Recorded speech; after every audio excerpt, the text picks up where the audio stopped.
आक्रमणकारी हैं, ये अपनी बात को क्या करवाना चाहते हैं, मनवाना चाहते हैं, किसके दम पे? तलवार के दम पे। और ये कैसे हैं? साम्राज्यवादी हैं। ये किस पे विश्वास करते हैं? भौतिकतावादी पर और व्यवहारवाद पे क्या करते हैं? ये विश्वास करते हैं। मतलब कि इस समय जो चीजें हैं वही क्या है, सत्य है और कोई चीज लेना देना नहीं है। तो तुर्क का मामला ये था। इसमें आप देखेंगे ये तुर्क कहाँ के निवासी थे? गजनी के निवासी थे। और गजनी कहाँ पड़ता है? अफगानिस्तान में। कहाँ पड़ता है? गजनी कहाँ पड़ता है? अफगानिस्तान में पड़ता है। और अफगानिस्तान में होता क्या है, कौन लोग शासन कर रहे थे? समन वंशी या समनी वंश के लोग क्या कर रहे थे? शासन कर रहे थे। और उनका एक सूबेदार होता है अलाउद्दीन। उनका एक सूबेदार कौन होता है? अलाउद्दीन होता है। और समनी वंश का में क्या है, कोई योग्य व्यक्ति नहीं था। और इसी स्थिति में 962 कब 962 ईस्वी में अलाउद्दीन ने क्या किया, इस स्थिति का फायदा उठाकर क्या किया, गजनी वंश राजवंश की क्या कर ली, स्थापना करने का कार्य किया। और गजनी राजवंश में वो ज्यादा समय तक काम नहीं कर पाता। क्यों नहीं काम कर पाता? क्योंकि 963 में क्या हो जाती है, उसकी मृत्यु हो जाती है। और इस मृत्यु के पश्चात होता क्या है, उसका पुत्र इसहाक क्या बनता है? शासक बनता है। और इसहाक जब शासक बनता है तो वो कितने वर्षों तक शासन करने का कार्य करता है? तो 3 वर्षों तक शासन करता है। बहुत ज्यादा इसके बारे में कोई जानकारी होती नहीं है,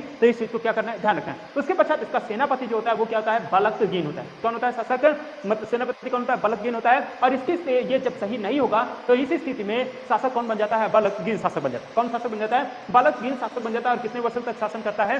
6 वर्षों तक शासन करने का कार्य करता है। उसके पश्चात शासक कौन बनता है? पिराई। पिराई क्या था? बलतगीन का क्या था? दास था। और वो भी क्या करता है? शासन करने का कार्य करता है। कितने वर्षों तक शासन करता है? या 5 वर्षों तक शासन करने का कार्य करता है। और इसी के समय में हिंदू शाही राजवंश की सीमाएं और किसकी, पिराई की सीमाएं क्या होती है, एक दूसरे से टकराने लगती हैं। और इसी स्थिति में जयपाल भी कैसा था? साम्राज्यवादी व्यक्ति था। और पिराई भी क्या कर रहा था? थोड़ा बहुत एक्टिविटी करने का कार्य कर रहा था। इसी स्थिति में पिराई के ऊपर कौन अटैक करने के लिए भेजता है? तो जय सिंह अपने पुत्र को भेजने का कार्य करता है। यहाँ पर और एक तरीके का क्वेश्चन पूछ लिया जाए कि इसमें युद्ध की पहल कौन करता है? युद्ध की पहल कौन करता है? इसमें युद्ध की पहल कौन करता है? जयपाल करता है, क्योंकि वो अपने पुत्र को क्या करता है? युद्ध करने के लिए भेजता है। तो होता है क्या, पिराई पराजित होने वाला होता है। क्या होता है? पिराई पराजित होने वाला होता है। लेकिन वहीं पर एंट्री होती है किसकी? सुबुक्तगीन की होती है। और सुबुक्तगीन की जब एंट्री होती है तो सुबुक्तगीन क्या करता है? जयपाल के पुत्र क्या है, जयपाल के पुत्र को वो क्या कर देता है? पराजित कर देता है। और पिराई क्या होता है? अयोग्य होता है, ज्यादा काम वाला व्यक्ति नहीं था। तो इसी स्थिति में होता क्या है कि सुबुक्तगीन क्या हो जाता है?